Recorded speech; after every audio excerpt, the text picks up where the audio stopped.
Ce mec est une icône. Ce mec est un monstre. Dans l'histoire du football africain, je pense que mes trois joueurs préférés de l'histoire du football africain, c'est Abiga Théophile, Roger Mila et Mohamed El Hadib de l'Égypte. C'est-à-dire que je dis pas que ce sont les meilleurs joueurs africains de tous les temps, mais ce sont les joueurs que j'ai énormément d'affection quand je les vois. C'est leur façon de jouer. Je me dis souvent, mais des joueurs africains joueurs comme ça, c'est particulier. Dans le football mondial, il y a eu plein de gens que je me suis intéressé. Mais c'est-à-dire, dans ma culture foot que j'ai, il y a eu énormément de champions, de trucs que je me suis intéressé.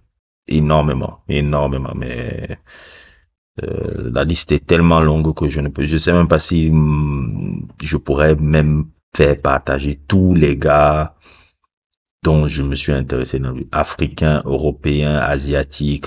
Il y a tellement de gars dans l'histoire du foot dont je me suis intéressé. Vous ne l'imaginez même pas. Mais parmi tous ces gens-là, il y a un seul homme, un seul joueur, un seul personnage qui me donne les frissons à chaque fois que je vois ne serait-ce qu'une photo de lui. C'est Johan Cruyff. Il est pour moi le joueur le plus intéressant, emblématique, incroyable et impactant de l'histoire du foot. Je ne suis pas un gars, je connais l'impact de Pelé, mais le profil de Cruyff me fascine parce que je pense qu'il est le seul de sa race. Comme je vous l'ai dit par le départ et dans une autre vidéo, je ne sais plus laquelle, imaginez un génie comme Messi. Parce que c'est ça le génie de Cruyff. Il était comme, quand je vois Messi, il me rappelle beaucoup plus Johan Cruyff que Maradona. Je le dis tout le temps, quand je vois les images de Johan Cruyff, comme il était à l'Ajax et ce qu'il faisait dans le système surtout de l'Ajax et de l'équipe nationale des Pays-Bas qui ressemble énormément au système de Guardiola. Messi, la façon dont Cruyff se comportait dans ses équipes, c'est la même façon que Messi se comporte dans ses équipes. Messi me rappelle Johan Cruyff. Il me rappelle beaucoup plus Johan Cruyff que Maradona. Mais un Johan Cruyff gaucher.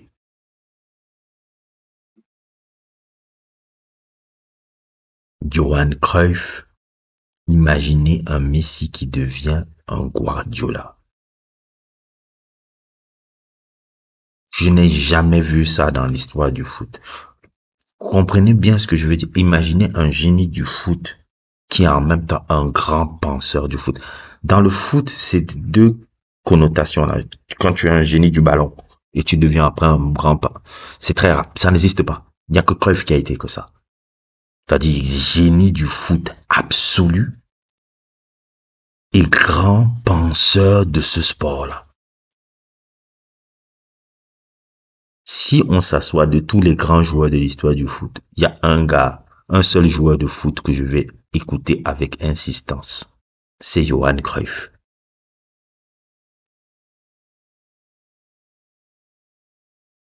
Johan Cruyff avait compris tous les compartiments de ce sport-là.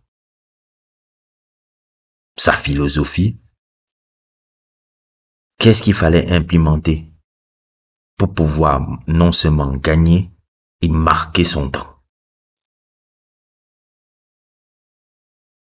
Ce mec a littéralement, je pense, tout gagné dans sa carrière, sauf une titre internationale avec la Hollande. Ce mec-là a été un des coachs les plus révolutionnaires de l'histoire du foot. Au Barça, aussi un peu au début à l'Ajax. Il a été coach de l'Ajax et généralement c'est lui qui révèle cette génération-là qui va être légendaire après. Rijkaard, Wouters, Van Basten. Le Barça, c'est lui qui a changé ce club-là.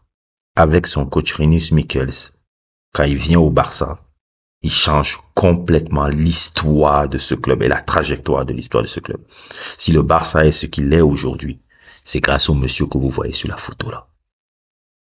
avec Rinus Michels. Parce que Rinus Michels, c'est quand même son père spirituel, c'est lui qui lui a fait comprendre quels sont les fondements du football total. Et ce football total-là impacte jusqu'à aujourd'hui quand tu vois son plus grand disciple, Josep Guardiola, qui était un grand joueur, et je le répéterai encore 100 000 fois encore, qui était un grand joueur, mais pas de la dimension de Johan Cruyff. Johan Cruyff, c'est pas un grand joueur. Johan Cruyff, c'est un génie du foot.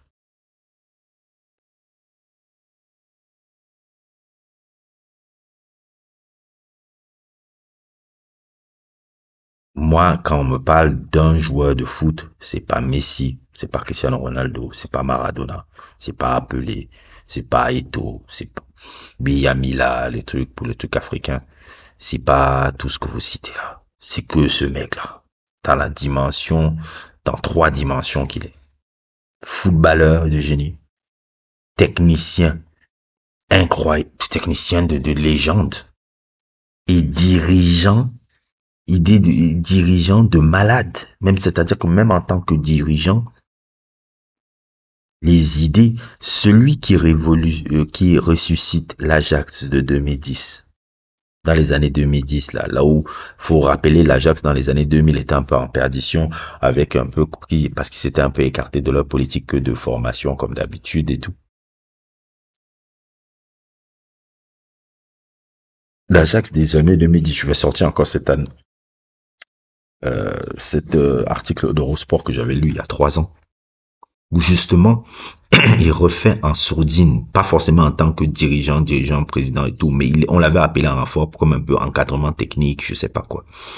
Il a fait revenir ses anciens joueurs, les Overmars, les Bergkamp dans le club, pour qu'on remette au centre de l'Ajax le fait de former des futurs stars. C'est dans cette politique qu'il a remis en source qu'on a vu la formation de cette petite génération de l'Ajax qui est partie en demi-finale en 2017. Comme Mathis de Ligt, Justin Kluivert, Donny van de Beek, comment il s'appelle encore là?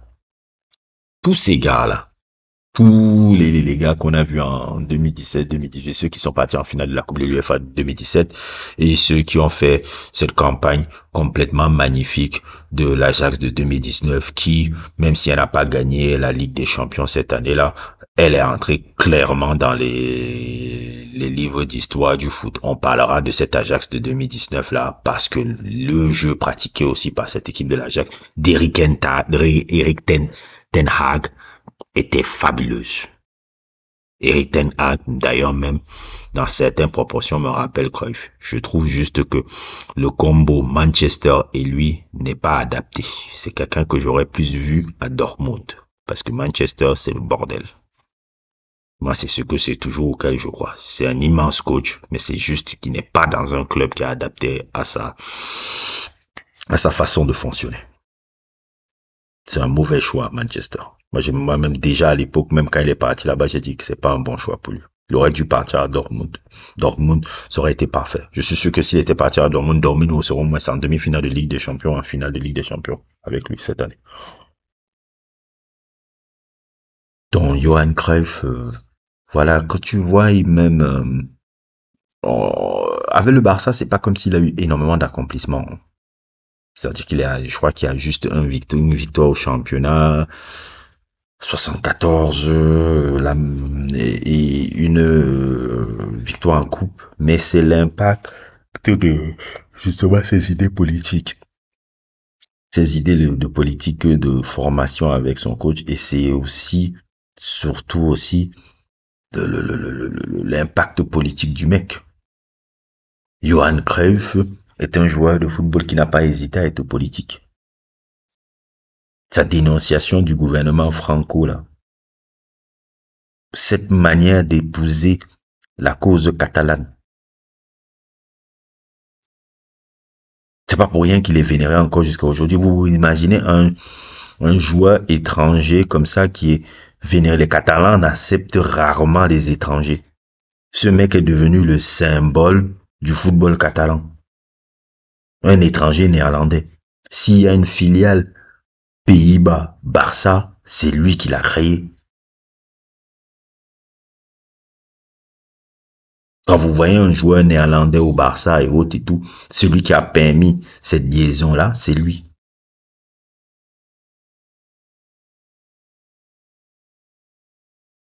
Le mec a tellement a épousé la culture catalane, qu'il a appelé son fils Jordi, qui, je pense que s'il n'avait eu pas de grosses blessures, aurait été un très, très, très beau joueur. Jordi Cruyff, le fils de Johan Cruyff. Je pense juste qu'il a eu deux, trois grosses blessures qui l'ont stoppé sa progression. Mais Jordi Cruyff, si ça, c'est une petite aparté. S'il n'y avait pas eu les blessures là, il aurait été un très beau joueur de foot. Je dirais pas forcément, pas un grand joueur, mais un très, très beau joueur. Ces blessures là l'ont tout, parce que Jordi Cruyff, il faut pas l'oublier, à un moment donné, il était tellement prometteur que même il avait participé à l'Euro 96, en tant que, l'Euro 96 aux Pays-Bas. Il était sélectionné là-bas. Comme je dis toujours, oui, vous allez me dire, oh, son père l'imposait quand il était coach à Barcelone. Oui, oui, oui, bon. Mais il était bon.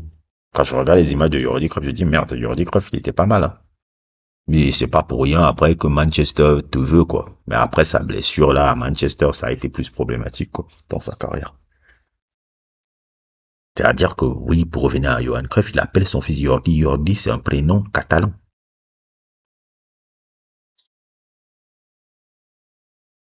Les petits défauts un peu que je peux donner un peu sur Johan Cruyff, c'était peut-être, bon, c'était quelqu'un qui aimait beaucoup l'argent. Ça, ouais, c'est un truc que je trouvais un peu moyen, c'est le fait qu'il monnayait.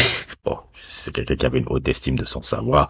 Il monnayait ses interviews. C'est-à-dire, si tu veux l'interviewer, tu devais payer une certaine somme. Ça, c'était le mec. Et si tu veux payer Johan Cruyff, tu fais une interview à RFL, tu sors les sous.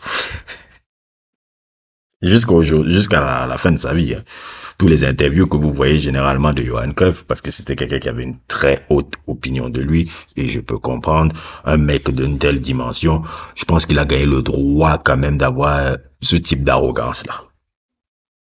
Ça ne me gêne pas du tout de voir l'arrogance d'un gars comme ça. Il a gagné le droit, parce que, ouh, qu'est-ce qu'il est grand, quoi. Pas seulement footballeur, mais sur beaucoup de trop de dimensions. Et il faisait payer ses interviews, quoi. Autre truc aussi, je trouve que il y a certaines situations, la manière dont il part de l'Ajax avec perte et fracas, je ne sais pas encore, je sais plus si c'était un problème je crois que c'était toujours des problèmes, des trucs d'argent, hein. Quand il quitte l'Ajax là, il quitte l'Ajax complètement pour partir au Barça, toujours, je crois, des problèmes de sous. Quand il revient aux Pays-Bas, je ne sais pas s'il revient à l'Ajax, mais il se fâche.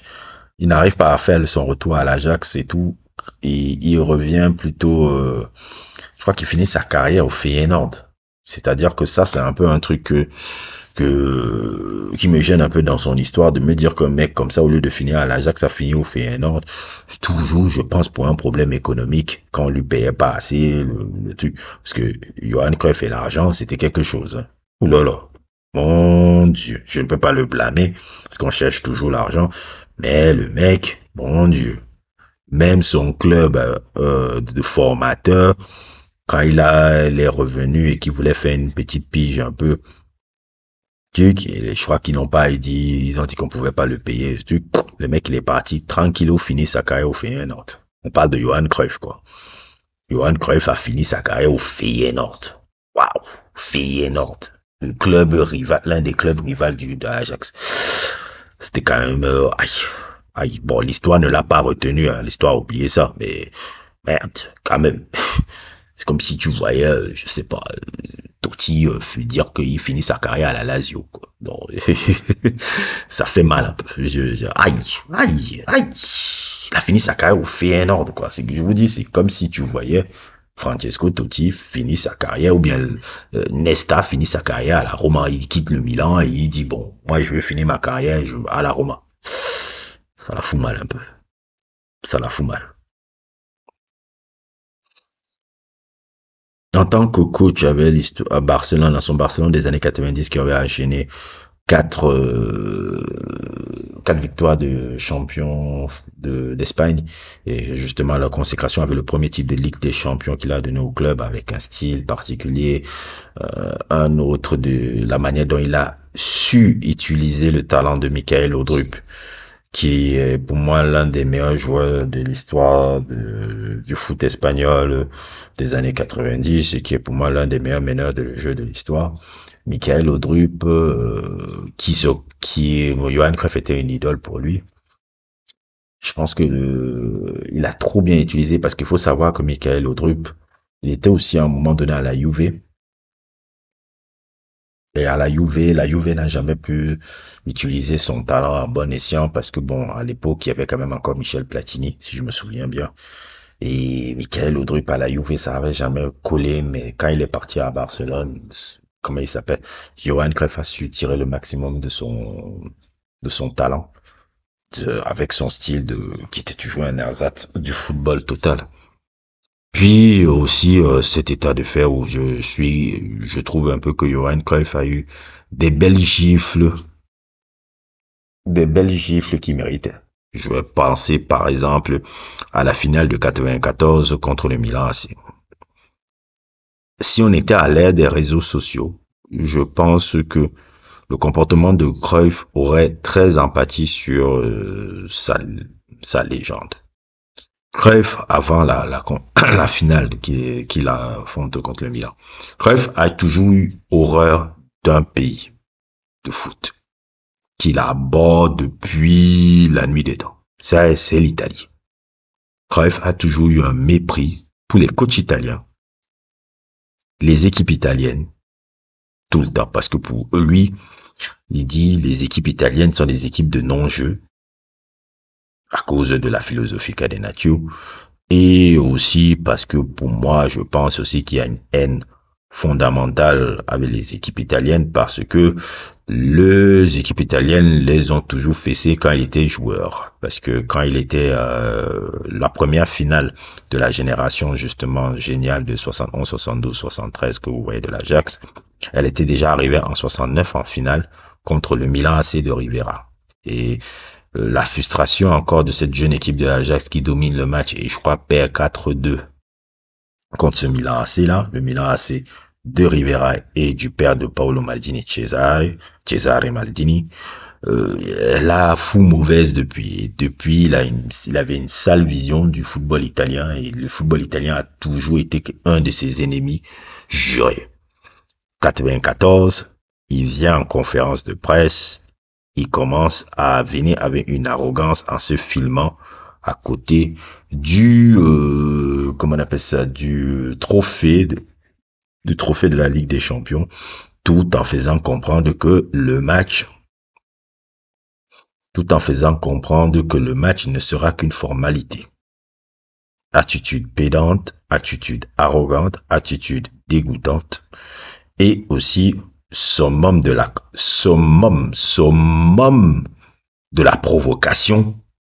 Ce monsieur-là, de l'arrogance qu'il a, décide de mettre au banc Michael Laudrup pour la finale.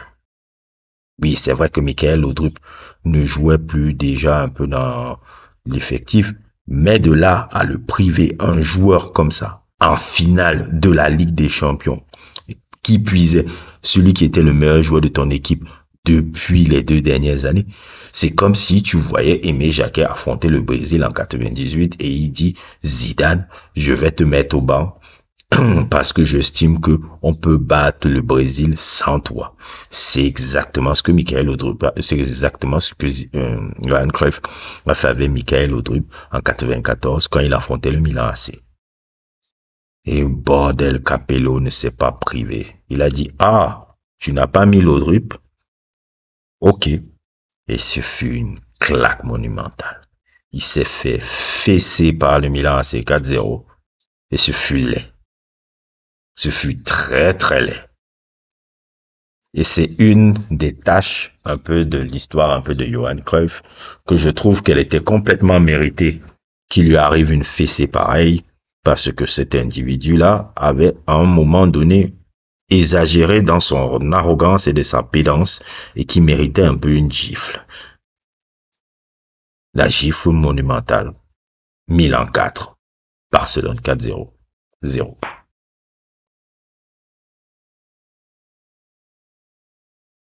Malgré ça, on ne peut pas nier un peu le truc. Je peux pas vous faire un Wikipédia sur Johan Cruyff. Je n'ai pas envie de faire, il a fait en 72 ça, il a fait en 73. Je vous décris, je vous essaie seulement de vous montrer un peu le personnage là. Le truc là, oui, en 1975, il y avait ça, ça, ça. Non, non.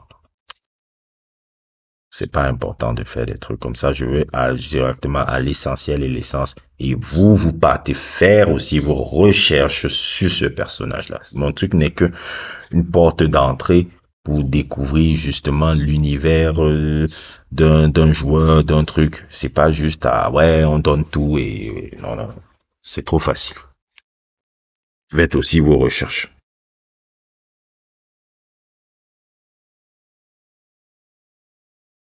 Johan Cruyff est un monument de l'histoire du foot. Et j'ai failli oublier de parler de la Coupe du Monde 74, qui a marqué toute une génération de-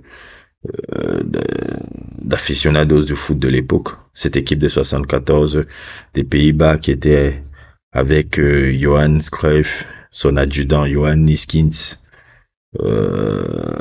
Kaiser, je pense aussi à des mecs comme Gerald Van Hanegem du Feyenoord, bref, des joueurs, des joueurs monumentaux hein, qui ont pratiqué un foot de rêve pendant toute cette compétition et qui ont perdu de manière vraiment tragique en finale contre l'Allemagne. Mais même si l'Allemagne de Beckenbauer, qui avait aussi des grands joueurs, hein, Overath, Gunther Netzer, bon, c'est aussi des monstres hein, là-bas de l'autre côté chez les Allemands, pas croire. Klaus Allofs, bref, Bertie Vogts, Gerd Müller, bon, bref, la liste est longue. Même si elle perd contre l'Allemagne, c'est elle qui aura marqué l'histoire du football de cette Coupe du Monde 74. Parce que chaque fois que tu tapes Coupe du Monde 74, la première image qu'on te montre, c'est Johan Cruyff et tout. Donc même si l'Allemagne a gagné, mais le gars qui a gagné le cœur des gens, c'est les Pays-Bas. Jusqu'à aujourd'hui, si tu joues les Pays-Bas de 64, quand tu parles de 74, tu parles des Pays-Bas. Tu parles même pas de l'Allemagne de Bertie Vogts et de Franz Beckenbauer qui a gagné cette compétition, même s'il y a des beaux joueurs aussi en Allemagne, hein. Le style n'était pas forcément oufissime, bien sûr, les Allemands, mais il y a des très très beaux joueurs aussi dans le côté allemand. Je pense justement à un joueur qui est très sous-coté comme ça dans le football allemand, dans l'histoire du football allemand qu'on ne parle pas assez, c'est Wolfgang Overath, qui était au Borussia Mönchengladbach. Ce gaucher-là était technique, une intelligence de jeu de ouf, les pieds arqués, une conduite de balle merveilleuse. Overath est l'un des plus beaux joueurs de l'histoire du football allemand. On n'en parle pas assez de ce mec-là, parce que bon, quand même autour de lui, il y avait des monstres de personnalité et de trucs. Je pense même à un mec comme celui qui va devenir le directeur technique du Bayern, là, Lyonnais. L'Allemagne, hein, c'est un grand pays de foot. Hein. Oh. La France ne peut pas se comparer à l'Allemagne, historiquement. Et les Allemands, il y a eu trop de grands joueurs, trop de grands joueurs dans ce pays-là. Bref, c'était un peu ma petite truc un peu sur Johan Cruyff. N'hésitez pas à regarder l'article que vous voyez sur le truc là que je vais vous mettre en description. C'est un génie, c'est un mythe. Et si vous êtes fan de foot, si vous êtes fan du Barça, si vous êtes fan même d'un gars comme Messi, intéressez-vous d'abord à ce gars-là que vous voyez, l'Hollandais volant, comme on l'appelait là. C'est littéralement un mythe de l'histoire du foot par rapport à tout ce qu'il a apporté. Même pas sur le terrain, mais hors du terrain, avec ses idées de trucs. On a affaire à un personnage XXL de l'histoire du foot. Et comme je l'ai dit souvent dans une autre vidéo, vous ne pouvez pas vous prétendre catalan parce que vous avez vu Eto'o aller à Barcelone. Eto'o est anecdotique dans l'histoire de Barcelone. Eto'o ne vaut rien devant le gars que vous voyez voler là avec l'extérieur du pied qu'il est en train de faire là. Voici le plus beau joueur de l'histoire du foot catalan. Avant Messi, hein. Maintenant c'est Messi. Mais avant Messi, c'est lui. Et même si Messi est le meilleur joueur de l'histoire de Barcelone, Johan Cruyff en a construit les fondations. Et ces fondations-là sont toujours respectées et admirées jusqu'à aujourd'hui. Sans Johan Cruyff, pas de Guardiola, pas de Barcelone 2011, tout ce que vous avez vu là. N'hésitez pas à liker, n'hésitez pas à vous abonner et à plus pour d'autres aventures.